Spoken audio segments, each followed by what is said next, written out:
Hi, எப்படி இருக்கீங்க? நல்லா இருக்கீங்களா? இந்த பதிவு எதுக்குன்னா கணவன் மனைவிக்காக. இப்போ நான் சொல்கிற விஷயம் எல்லாருக்கும் அசால்ட்டாக எல்லாரும் சொல்கிற டைலாக் தானே. படத்துலேருந்து எல்லா இதுலேருந்து வந்துடுச்சுன்னு சொல்லிட்டீங்க. ஒரு மெசேஜ் பார்த்தாலும் இதுதான் இருக்குன்னு. ஆனால் அது உணர்வுபூர்வமாக உணருதுங்க.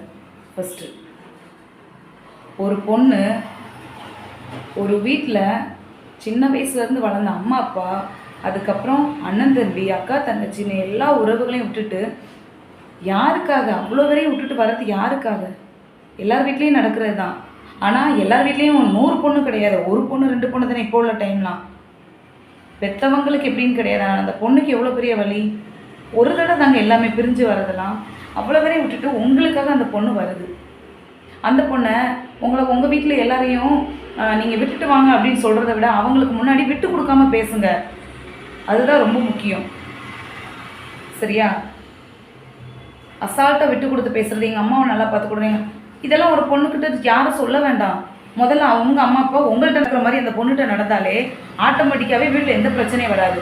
நீங்கள் வீட்டை விட்டு வெளியே போனோடனே வேற ஒரு ஃபேஸ் காமிப்பாங்க பாருங்க, அங்கே தான் அவங்க இருக்கிறாங்க. அது உங்களுக்கு தெரியாது. ஐயோ நம்ம அம்மா அப்பா அவங்கள இப்படி பேசாதம்மா நீங்கள் வீட்டில் பேசுவீங்க. எந்த பொண்ணும் அப்படி பேச மாட்டாங்க. ஒரு சில பேர் இருக்கலாம், ஆனால் எல்லா பொண்ணும் அப்படி கிடையாது. சரியா? இது எதுக்கு சொல்கிறேன் அப்படின்னா, நிறைய பேர் அந்த பிரச்சனையில் மனசு உடஞ்சி போயிருக்காங்க. ஏன் நம்ம வீட்டுக்காரர் இதை புரிஞ்சுக்கிட மாட்டேங்காங்க? எதுக்கு நம்ம அப்பா அம்மா அவங்களுக்கு வேற ஒருத்தவங்களா தெரியணும்? உங்கள் அம்மா அப்பாவை அந்த பொண்ணு தான் அம்மா அப்பாவா தான் வீட்டில் இருக்கவங்களா எல்லாத்தமா நினச்சி அவங்களுக்கு ஒன்றும் மரியாதையை கொடுக்காங்க. ஆனால் நீங்கள் அவங்க அம்மா அப்பாவுக்கு அவ்வளோதான். நீங்கள் வந்துட்டே எப்படி அப்படி அவனை வானத்துலேருந்து முளைச்சி வந்துட்டாளா? அப்படி இல்லைல்ல. அவங்களுக்கான இடத்த கொடுங்க. ஏன்னா அவங்கள்ட்ட தான் நீங்கள் சிரித்து பேசி ஆகணும். வேறு யார்கிட்ட பேசினாலும் கடைசி காலம் வரைக்கும் உங்கள் கூட யாரும் வரப்போகிறதில்ல. மனைவிக்கு என்ன வேணும், மனைவிக்கு என்ன பிடிக்கும் அப்படின்னு தெரிஞ்சுக்கிடணும். அதுதான் உண்மையான கணவருக்கு, அதுதான் உண்மையான கணவன். சரியா? நல்ல மனுஷனாகவும் நடந்துக்கிடணும்.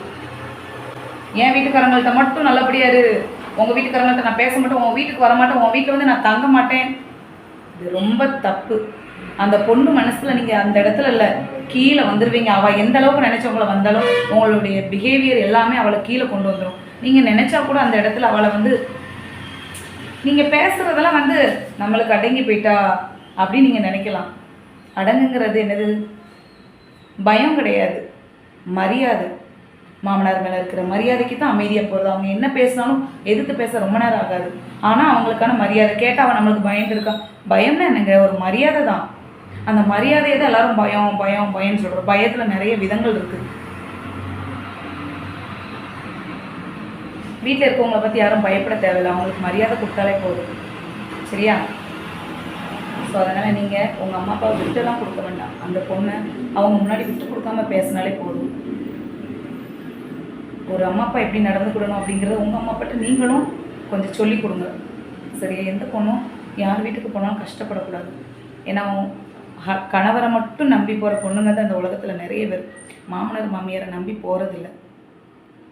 நீங்கள் பார்க்குற நீங்கள் ஒரு ஆணாக இருந்தால், கல்யாணம் ஆனவங்களாக இருந்தால் புரிஞ்சுக்கோங்க.